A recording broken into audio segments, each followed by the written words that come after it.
In Nordic mythology, Loki, Loptr, or Hveðrungr is a god or jar paragraph ton. Loki is the son of Fárbauti and Laufey, and the brother of Helblindi and Býleistr.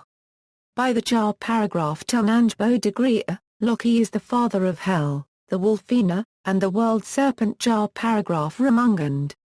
By his wife Sigyn, Loki is the father of Narfi and or Nari. By the stallion Svaðilfari, Loki is the mother giving birth in the form of a mare to the eight-legged horse Sleipnir. In addition, Loki is referred to as the father of Váli in the Prose Edda. Loki's relation with the gods varies by source. Loki sometimes assists the gods and sometimes causes problems for them. Loki is a shapeshifter, and in separate incidents he appears in the form of a salmon, mare, seal, a fly, and possibly an elderly woman. Loki's positive relations with the gods end with his role in engineering the death of the god Baldr. Loki is eventually bound by the gods with the entrails of one of his sons. In both the Poetic Edda and the Prose Edda, the goddess Hveðrungr is responsible for placing a serpent above him while he is bound. The serpent drips venom from above him that Sigyn collects into a bowl. However, she must empty the bowl when it is full, and the venom that drips in the meantime causes Loki to writhe in pain, thereby causing earthquakes. With the onset of Ragnarok paragraph K, Loki is foretold to slip free from his bonds and to fight against the gods among the forces of the jar paragraph Tnar, at which time he will encounter the god Heimdall and the two will slay each other. Loki is referred to in the Poetic Edda, compiled in the 13th century from earlier traditional sources. The Prose Edda and Hveðrungr, written in the 13th century by Snorri Sturluson. The Norwegian Rune poems, in the poetry of skalds, and in Scandinavian folklore. Loki may be depicted on the Snapton stone, the Kirkby Stephen stone, and the Gosforth cross. Loki's origins and role in Norse mythology, which some scholars have described as that of a trickster god, have been much debated by scholars. Names. The etymology of the name Loki has yet to be solved. It may be related to Old Norse Luka, meaning close. In various poems from the Poetic Edda, and sections of the Prose Edda, Loki is alternately referred to as Loptr, which is generally considered derived from Old Norse lop meaning air, and therefore points to an association with the air. The name Hveðrungr is also used in reference to Loki, occurring in names for Hel and in reference to Fenrir. Attestations. Poetic Edda. In the Poetic Edda, Loki appears in the poems var paragraph Luspa, Lokasenna, Arimskviadegria, Regentsmael, Baldrs Trauma, and Hein Luldrecubedegri.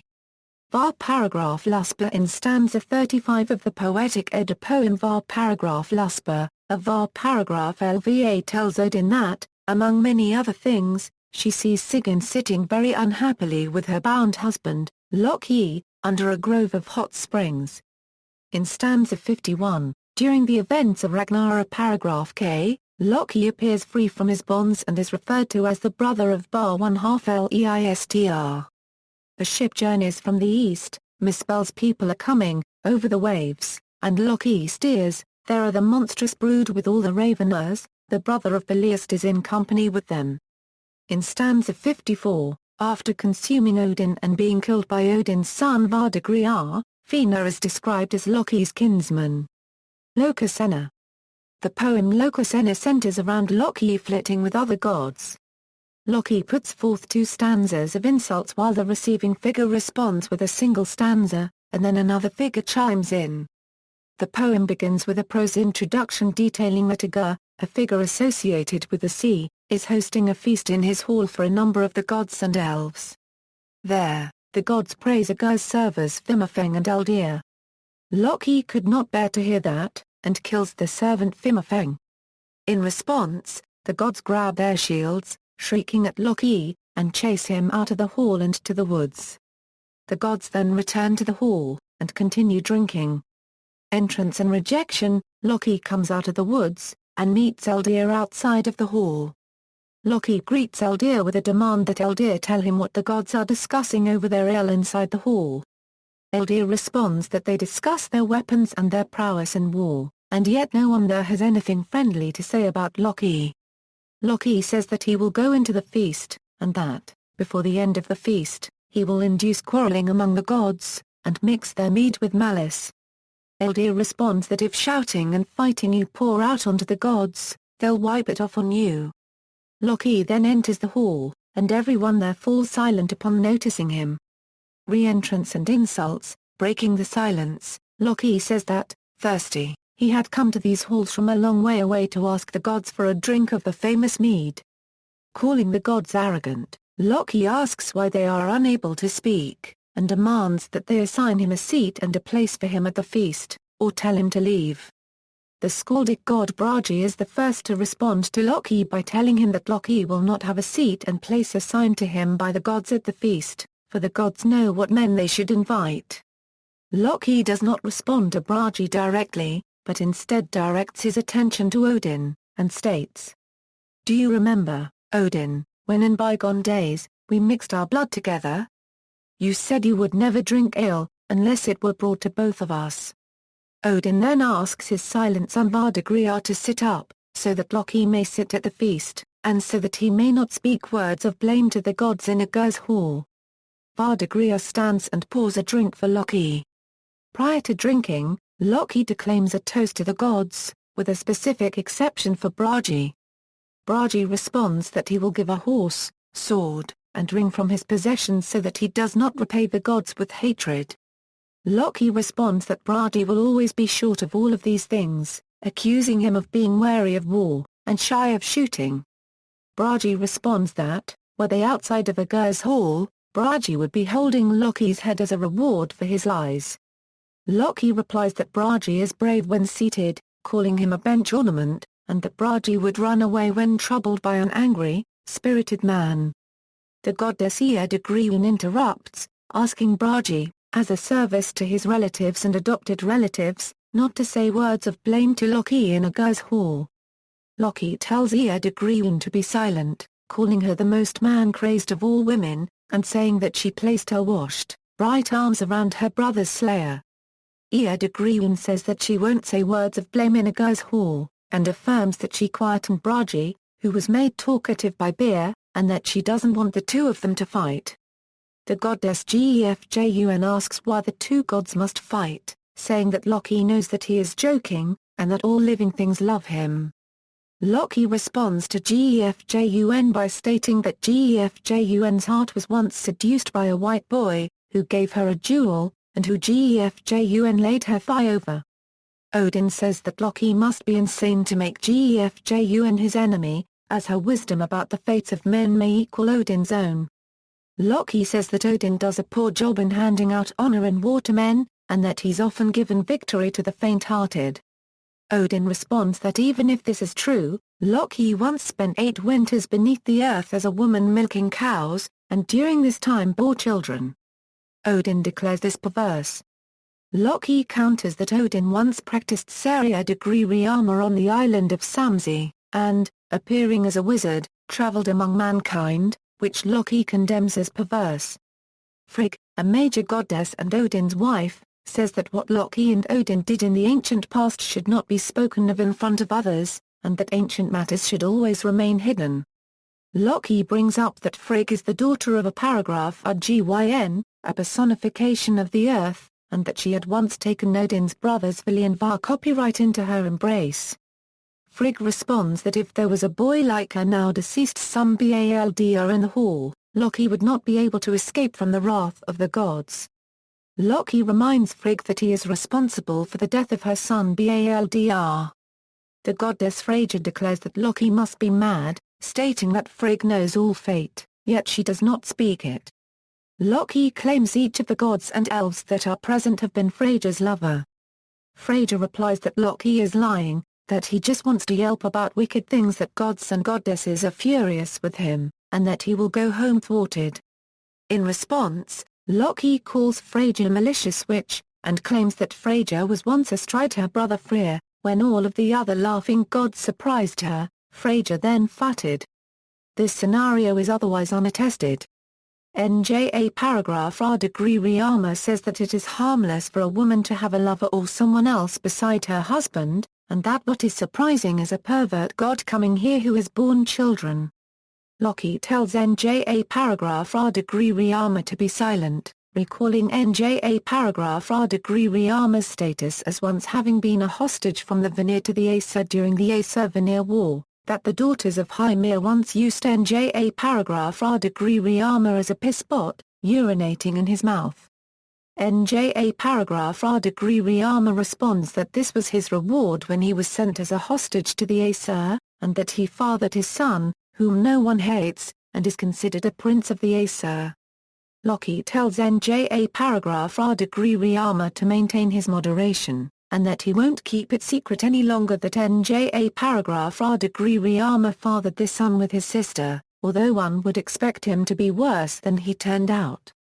The god to defends Freyr, to which Loki replies that he should be silent, for he cannot deal straight with people, and points out that it was Loki's son, the Wolfina, who tore his hand off. He responds that while he may have lost a hand, Loki has lost the wolf, and trouble has come to them both. Further, that Fina must now wait in shackles until the onset of Ragnarok paragraph K. Loki tells Tid to be silent a second time, and states that his wife had a son by Loki, and that Tid never received any compensation for this injury, further calling him a wretch. Freyr himself interrupts at this point, and says that he sees a wolf lying before a river mouth, and that, unless Loki is immediately silent, like the wolf, Loki shall also be bound until Ragnarok paragraph K. Loki retorts that Freyr purchased his consort Gira degree Riyama with gold, having given away his sword, which he will lack at Ragnarok paragraph K. Bigvar says that if he had as noble a lineage and as an honorable a seat as Freyr, he would grind down Loki, and make all of his limbs lame. Loki refers to Bigvar in terms of a dog, and says that Bigvar is always found at Freyr's ears, or twittering beneath a grindstone. Bigvar says that he's proud to be here by all the gods and men, and that he's said to be speedy. Loki tells him to be silent, that Bigvar does not know how to apportion food among men, and that he hides among the straw and dais when men go to battle. The god Heimdall says that Loki is drunk and witless, and asks Loki why he won't stop speaking.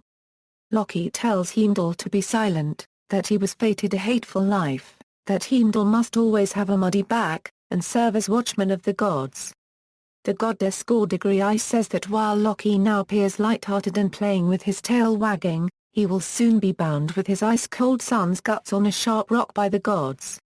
Loki says that, even if this is his fate, that he was first and foremost with the other gods at the killing of Skordigri's father, Ajazi. Skordigri says that, with these events in mind, baneful advice will always come from her sanctuaries and plains to Loki. Loki says that Skordigri was once gentler in speech to him when Skordigri once invited him to her bed, and that such events must be mentioned if they are to recall shameful deeds. Sif, wife of Thor, goes forth and pours Loki a glass of mead into a crystal cup in a prose narrative. Continuing the poem, Sif welcomes Loki and invites him to take a crystal cup filled with ancient mead, and says that among the children of the Aesir, she is singularly blameless. Loki takes the horn, drinks it, and says that she would be, if it were so, and states that Sif had a lover beside Thor, namely, Loki himself. Býla says that all of the mountains are shaking, that she thinks Thor must be on his way home, and when Thor arrives he will bring peace to those that quarrel there. Loki tells Býla to be silent, that she is much imbued with malice, that no worse female has ever been among the Aesir's children, and calling her a bad serving wench. The arrival of Thor and the bondage of Loki. Thor arrives, and tells Loki to be silent, referring to him as an evil creature, stating that with his hammer MJA paragraph LLNIR he will silence Loki by hammering his head from his shoulders. Acknowledging that Thor has arrived, Loki asks Thor why he is raging, and says that Thor won't be so bold to fight against the wolf when he swallows Odin at Ragnarok paragraph K. Thor again tells Loki to be silent, and threatens him with MJA paragraph LLNIR, adding that he will throw Loki up on the roads to the east, and thereafter no one will be able to see Loki. Loki states that Thor should never brag of his journeys to the east, claiming that their Thor crouched cowering in the thumb of a glove, mockingly referring to him as a hero, and adding that such behavior was unlike Thor. Thor responds by telling Loki to be silent, threatening him with MJA paragraph LLNIR, and adding that every one of Loki's bones will be broken with it. Loki says he intends to live for a long while yet despite Thor's threats, and taunts Thor about an encounter Thor once had with the Skrull 1/2 Myr. Thor again commands Loki to be silent, threatens Loki with MJA paragraph LLNIR, and says he will send Loki to hell, below the gates of Nargrind. In response to Thor, Loki says that he spoke before the Aesir, and before the sons of the Aesir, what his spirit urged him to say, yet before Thor alone he will leave, as he knows that Thor does strike. Loki ends the poetic verses of Lokasenna with a final stanza. Ale you brood, Aga, and you will never again hold a feast. All your possessions which are here inside a euro, may flame play over them, and may your back be burnt. Following this final stanza, a prose section details that after Loki left the hall, he disguised himself as a salmon and hid in the waterfall of Franangsfors, where the Aesir caught him. The narrative continues that Loki was bound with the entrails of his son Nari, and his son Narfi changed into a wolf. I fastened a venomous snake over Loki's face, and from it poison dripped. Sigyn, Loki's wife, sat with him holding a basin beneath the dripping venom, yet when the basin became full, she carried the poison away. And during this time the poison dripped onto Loki, causing him to writhe with such violence that all of the earth shook from the force, resulting in what are now known as earthquakes. Arimskviadegria. In the poem Arimskviadegria, Thor wakes and finds that his powerful hammer, MJA paragraph LLNIR, is missing. Thor turns to Loki first, and tells him that nobody knows that the hammer has been stolen. The two then go to the court of the goddess Freyja, and Thor asks her if he may borrow her feather cloak so that he may attempt to find MJA paragraph LLNIR.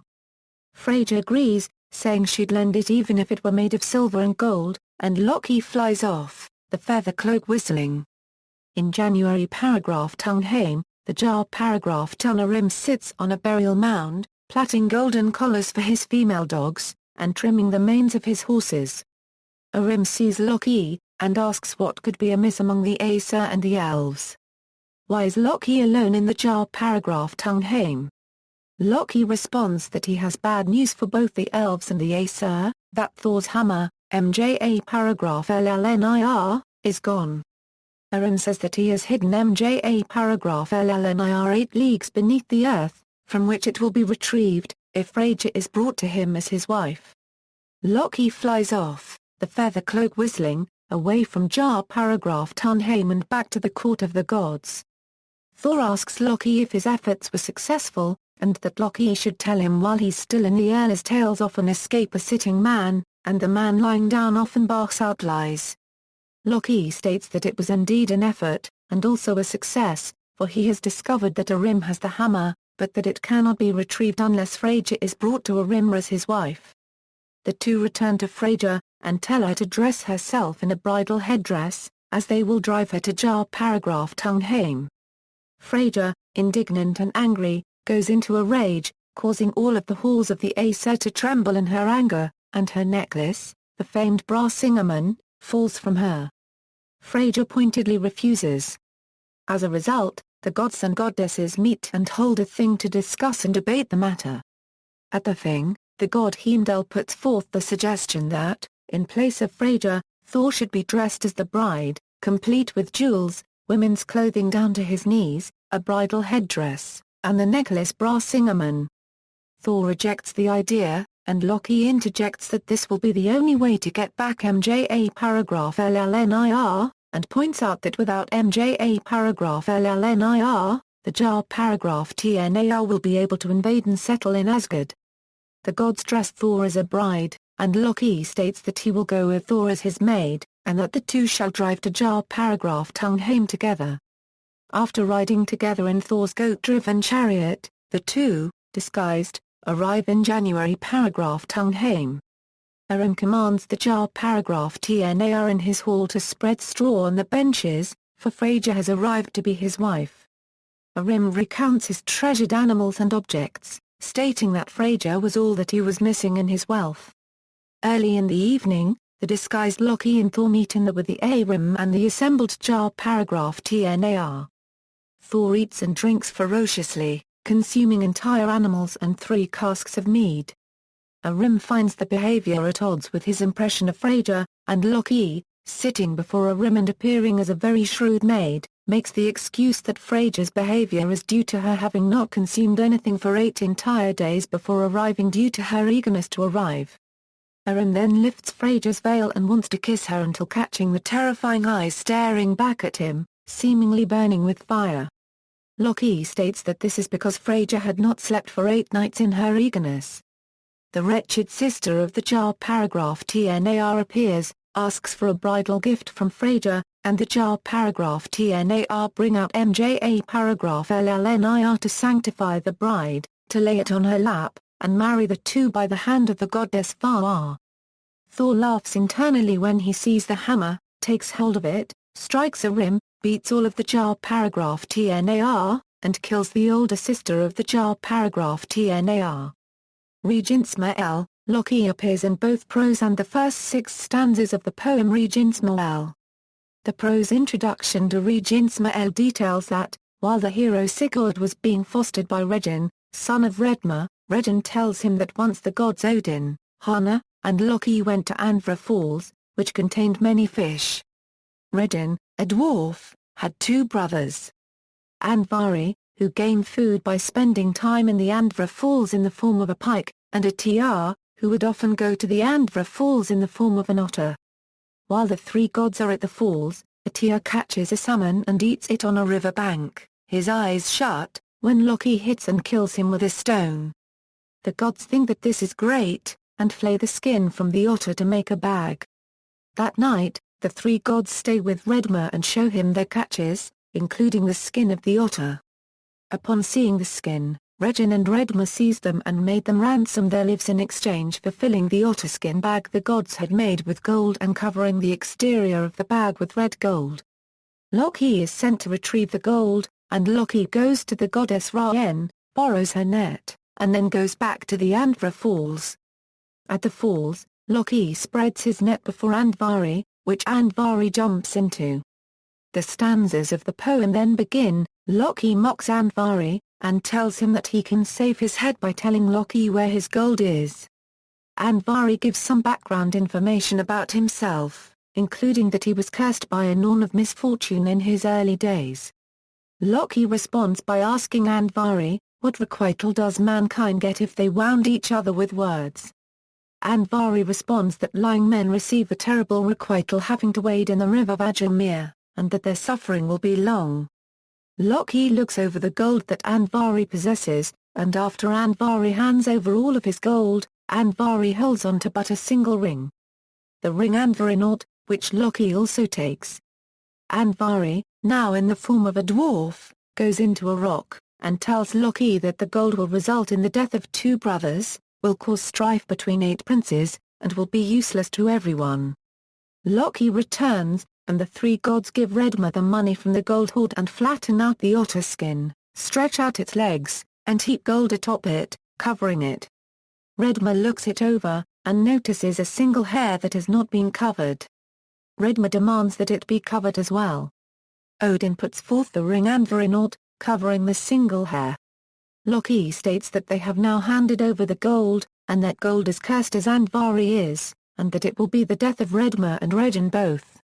Regin responds that if he had known this before, he would have taken their lives, yet that he believes those are not yet born whom the curse is intended for, and that he doesn't believe him. Further, with the hoard, he will have red gold for the rest of his life. Regin tells them to leave, and the poem continues without further mention of Loki. Baldrs drama. In Baldr drama, Odin has awoken a deceased Var paragraph Lva in hell, and questions her repeatedly about his son Baldr's bad dreams. Loki is mentioned in stanza 14, the final stanza of the poem, where the Var paragraph Lva tells Odin to ride home, to be proud of himself, and that no one else will come visit until Loki is loose, escaped from his bonds, and the onset of Ragnar paragraph K. Untitled Chapter. Loki is referenced in 2 stanzas in var paragraph Luspa in Skamma, found within the poem Untitled Chapter. The first stanza notes that Loki produced the wolf with the jar paragraph till Angrboða, that Loki himself gave birth to the horse Sleipnir by the stallion Svaðilfari, and that Loki thirdly gave birth to the worst of all marvels. This stanza is followed by Loki ate some of the heart, the thought stone of a woman, roasted on a lindenwood fire, he found it half-cooked. Loptr was impregnated by a wicked woman, from whom every ogress on earth is descended. In the second of the 2 stanzas, Loki is referred to as Loptr. Loki's consumption of a woman's heart is otherwise unattested. A paragraph Losvinsmael, in the poem A paragraph Losvinsmael, a stanza mentions Loki in association with runes. In the poem, A paragraph Lsvia degree Riama describes to the hero Svipate that Sinmara keeps the weapon Fárbauti within a chest, locked with 9 strong locks. Prose Edda, Gylfaginning. The Prose Edda book Gylfaginning tells various myths featuring Loki, including Loki's role in the birth of the horse Sleipnir and Loki's contest with Loki, fire personified. His introduction, Loki first appears in the Prose Edda in chapter 20 of the book Gylfaginning, where he is referred to as the Aes called Loki, while the enthroned figure of Third explains to Gangleri the goddess Frigg's prophetic abilities while citing a stanza of Lokasenna. Loki is more formally introduced by High in chapter 34, where he is reckoned among the Aesir, and High states that Loki is called by some the Aesos calumniator, originator of deceits, and the disgrace of all gods and men. High says that Loki's alternative name is Loptr, that he is the son of the male jar paragraph Tun Fárbauti, his mother is Laufey or Nal, and his brothers are Helblindi and Býleistr. High describes Loki as pleasing and handsome in appearance, malicious in character, very capricious in behavior, and as possessing to a greater degree than others learn cunning, and tricks for every purpose, often getting the Aesir into trouble, and then getting them out of it with his trickery. Loki's wife is named Sigyn, and they have a son named Nari or Narfi. Otherwise, Loki had 3 children with a female jar paragraph Tun Angrboða from jar paragraph Tungheim. The Wolfina, the serpent jar paragraph Jörmungandr, and the female being Hel. The gods realized that these 3 children were being raised in January paragraph Tungheim, and expected trouble from them partially due to the nature of Angrboða, but worse yet Loki. In chapter 35, Gangleri comments that Loki produced a pretty terrible yet impotent family. Loki, Svaðilfari, and Sleipnir. In chapter 42, High tells a story set right at the beginning of the gods' settlement, when the gods had established Midgard and built Valhall. The story is about an unnamed builder who has offered to build a fortification for the gods that will keep out invaders in exchange for the goddess Freyja, the sun, and the moon. After some debate, the gods agree to these conditions, but place a number of restrictions on the builder, including that he must complete the work within 3 seasons without the help of any man. The builder makes a single request: that he may have help from his stallion Svaðilfari, and due to Loki's influence, this is allowed. The stallion Svaðilfari performs twice the deeds of strength as the builder, and hauls enormous rocks to the surprise of the gods. The builder, with Svaðilfari, makes fast progress on the wall, and 3 days before the deadline of summer, the builder is nearly at the entrance to the fortification. The gods convene, and figure out who is responsible, resulting in a unanimous agreement that, along with most trouble, Loki is to blame. The gods declare that Loki deserves a horrible death if he cannot find a scheme that will cause the builder to forfeit his payment, and threaten to attack him. Loki, afraid, swears oaths that he will devise a scheme to cause the builder to forfeit the payment, whatever it may cost himself. That night, the builder drives out to fetch stone with his stallion Svaðilfari, and out from a wood runs a mare. The mare neighs at Svaðilfari, and realizing what kind of horse it was, Svaðilfari becomes frantic, neighs, tears apart his tackle, and runs towards the mare. The mare runs to the wood, Svaðilfari follows, and the builder chases after. The two horses run around all night, causing the building to be halted, and the builder is then unable to regain the previous momentum of his work. The builder goes into a rage, and when the Aesir realize that the builder is a Rhymethes, they disregard their previous oaths with the builder, and call for Thor. Thor arrives, and subsequently kills the builder by smashing the builder's skull into shards with the hammer MJA paragraph LLNIR. However, Loki had such dealings with Svaðilfari that somewhat later Loki gives birth to a grey foal with 8 legs. The horsemen are the best horse among gods and men. Loki, Ashtgaradagriya Loki, and Logi, in chapter 44, third reluctantly relates a tale where Thor and Loki are riding in Thor's chariot, which is pulled by his 2 goats. Loki and Thor stop at the house of a peasant farmer, and there they are given lodging for a night. Thor slaughters his goats, prepares them, puts them in a pot, and Loki and Thor sit down for their evening meal. Thor invites the peasant family who own the farm to share with him the meal he has prepared, but warns them not to break the bones.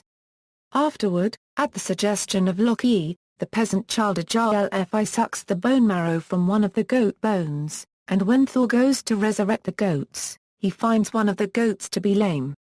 In their terror, the family atones to Thor by giving Thor their son Ajlfi and their daughter paragraph skva.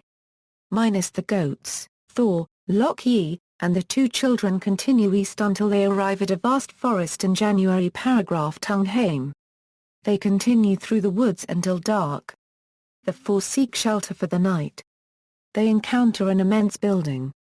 Finding shelter in a side room, they experience earthquakes through the night. The earthquakes cause all 4 but Thor, who grips his hammer in preparation of defense, to be fearful.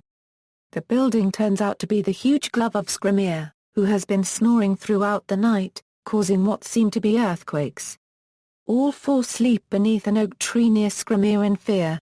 Thor wakes up in the middle of the night, and a series of events occur where Thor twice attempts to kill the sleeping Skrymir with his hammer.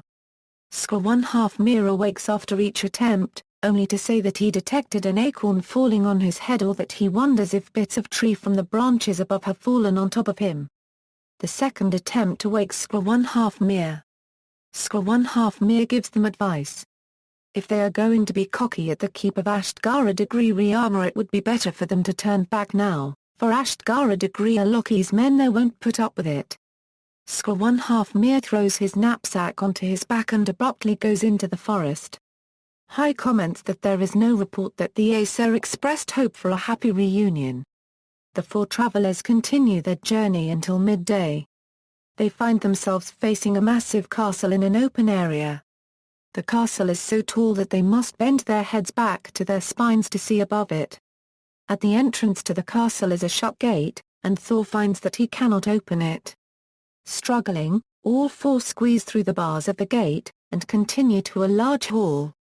Inside the great hall are 2 benches, where many generally large people sit on 2 benches.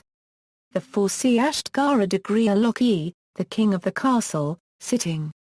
Ashtgaradagriya Loki says that no visitors are allowed to stay unless they can perform a feat. Loki, standing in the rear of the party, is the first to speak, claiming that he can eat faster than anyone. Ashtgaradagriya Loki comments that this would be a feat indeed, and calls for a being by the name of Logi to come from the benches. A trencher is fetched, placed on the floor of the hall, and filled with meat. Loki and Logi sit down on opposing sides. The 2 eat as quickly as they can and meet at the midpoint of the trencher. Loki consumed all of the meat off of the bones on his side, yet Logi had not only consumed his meat, but also the bones in the trencher itself. It was evident to all that Loki had lost. In turn, Ajlfi races against a figure by the name of Hugi 3 times and thrice loses. Thor agrees to compete in a drinking contest, but after 3 immense gulps fails. Thor agrees to lift a large, grey cat in the hall but finds that it arches his back no matter what he does, and that he can only raise a single paw. Thor demands to fight someone in the hall, but the inhabitants say doing so would be demeaning, considering Thor's weakness. Ashtgaradagriya Loki then calls for his nurse Ellie, an old woman. The two wrestle, but the harder Thor struggles, the more difficult the battle becomes. Thor is finally brought down to a single knee. Loki says to Thor that fighting anyone else would be pointless. Now late at night, Loki showed the group to their rooms and they are treated with hospitality.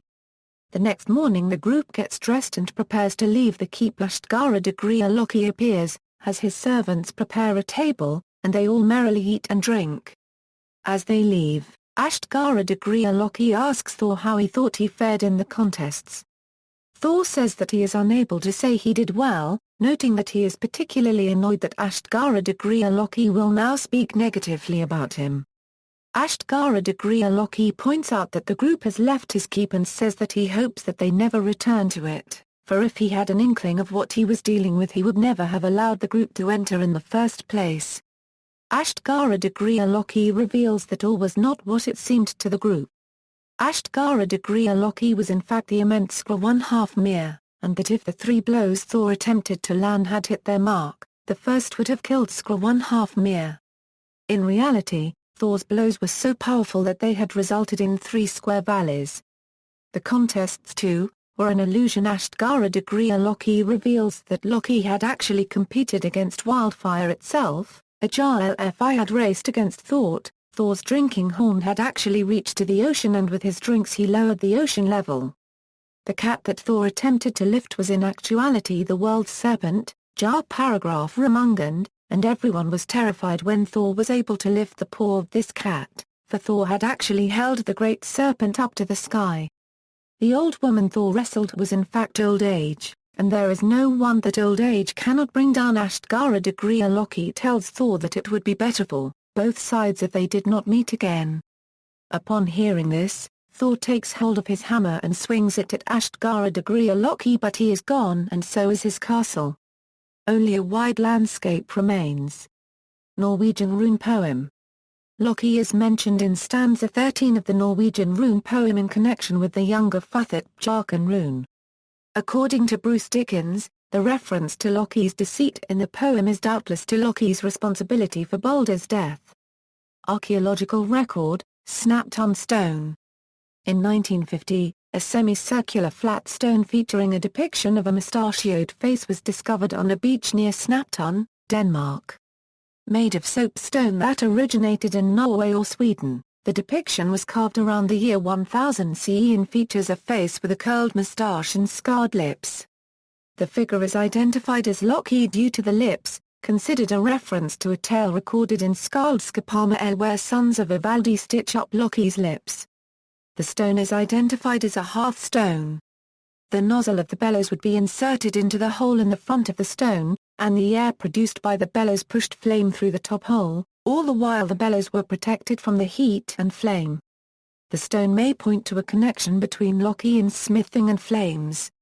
According to Hans Jørgen Madsen, the Snapton stone is the most beautifully made hearthstone that is known.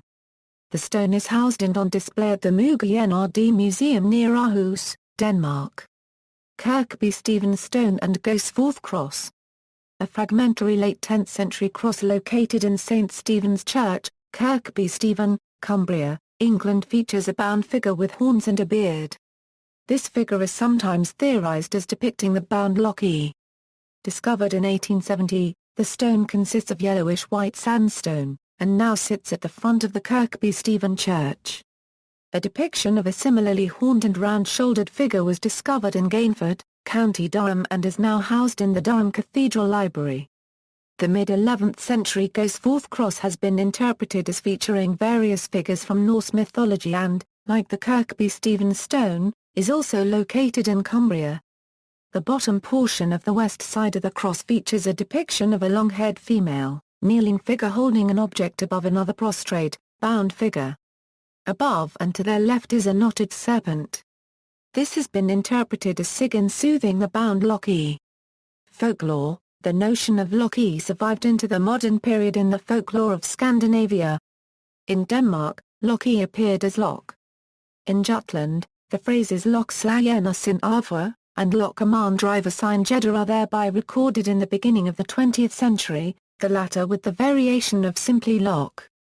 In Zealand the name Lok legemand was used, In his study of Loki's appearance in Scandinavian folklore in the modern period, Danish folklorist Axel Ulrik cites numerous examples of natural phenomena explained by way of Lok in popular folk tradition, including rising heat. An example from 1841 reads as follows. The expressions, Lok zaaiener over I dag so's oats today, or, Lok driver I dag med sign jeddah, are used in several regions of Jutland, for example in Middelburgshire, the Diocese of Viborg etc. And stand for the sight in the springtime, when the sunshine generates vapor from the ground, which can be seen as fluttering or shimmering air in the horizon of the flat landscape, similar to the hot steam over a kettle or a burning fire. And in Nari, from the same source. When you look at the horizon in clear weather and sunshine, and the air seems to move in shimmering waves, or like a sheet of water which seems to rise and sink in waves. Ulrik further cites several different types of plants named after Loki. Ulrik detects three major themes in folklore attestations. Lok appeared as an air phenomenon, connected with the home fire, and as a teasing creature of the night. Lokatartitur or Lokatartitur is a Faroese ballad dating to the late Middle Ages that features the gods Loki, Odin, and Hana helping a farmer and a boy escape the wraith of a bet-winning jar. Paragraph 10. The tale notably features Loki as a benevolent god in this story, although his slyness is in evidence as usual. Theories, Loki's origins and role in Norse mythology have been much debated by scholars. In 1835, Jacob Grimm was first to produce a major theory about Loki, in which he advanced the notion of Loki as a god of fire. In 1889, Sofusbug theorized Loki to be a variant of Lucifer of Christian mythology, an element of Bug's larger effort to find a basis of Christianity in Norse mythology. After World War II, four scholarly theories dominated. The first of the four theories is that of Folkstraven paragraph M, who in 1956 concluded that Loki is a hypostasis of the god Odin. In 1959, Jan de Vries theorized that Loki is a typical example of a trickster figure. In 1961, by way of excluding all non-Scandinavian mythological parallels in her analysis, Anna Bergteruth concluded that Loki was originally a spider. Anne Holtzmark, writing in 1962, concluded that no conclusion could be made about Loki. Regarding scholarship on Loki, scholar Gabriel Terville Peter comments that more ink has been spilled on Loki than on any other figure in Norse myth. This, in itself, is enough to show how little scholars agree, and how far we are from understanding him. In her review of scholarly discourse involving Loki, scholar Stephanie von Schneerben comments that Loki, the outsider in the northern Germanic pantheon, confounds not only his fellow deities and chronicler Snorri Sturluson, referring to the Prose Edda, but has occasioned as much quarrel among his interpreters. Hardly a monography, article, or encyclopedic entry does not begin with a reference to Loki as a staggeringly complex, confusing, and ambivalent figure who has been the catalyst of countless unresolved scholarly controversies and has elicited more problems than solutions. Popular culture, Loki has been depicted in or is referenced in a variety of media in modern popular culture. During the 19th century, Loki was depicted in a variety of manners, sometimes strongly at odds. According to Stefan Arvidsson, the conception of Loki varied during the 19th century. Sometimes he was presented as a dark-haired Semitic fifth columnist among the Nordic Aesir, but sometimes he was described as a Nordic Prometheus, a heroic bearer of culture. Famously, Loki appears in Richard Wagner's opera cycle Ring of the Nibelungen's Loge. He is depicted as an ally of the gods, although he generally dislikes them and thinks of them as greedy, as they refuse to return the Rhine gold to its rightful owners. In the conclusion of the first opera Das Rheingold he reveals his hope to turn into fire and destroy Valhalla, and in the final opera Gar paragraph Tterda currency Maring Valhalla is set alight, destroying the gods. In the comedy hit The Mask, the protagonist takes the form of the trickster side of Loki whenever he puts on the mask of Loki. The main antagonist takes on Loki's malevolent form when he wears it. Loki appears as an angel of death in Kevin Smith's 1999 film Dogma. Matt Damon plays a despondent angel, desperate to escape exile in Wisconsin, and comes into conflict with the film's protagonist. dogma is considered controversial because of the concept that all mythological deities were considered real, and part of accepted Judeo-Christian teachings. Loki appears as a Marvel Comics supervillain of the same name where he consistently comes into conflict with the superhero Thor, in the Marvel Universe his adopted brother and archenemy. This version of Loki is played by Tom Hiddleston in the movies Thor, The Avengers and Thor, The Dark World. This is, by far, the most popular modern version of Loki. Loki reappeared in, among other works, in the 1975 fantasy novel 8 Days of Luke by Diana Wynne Jones.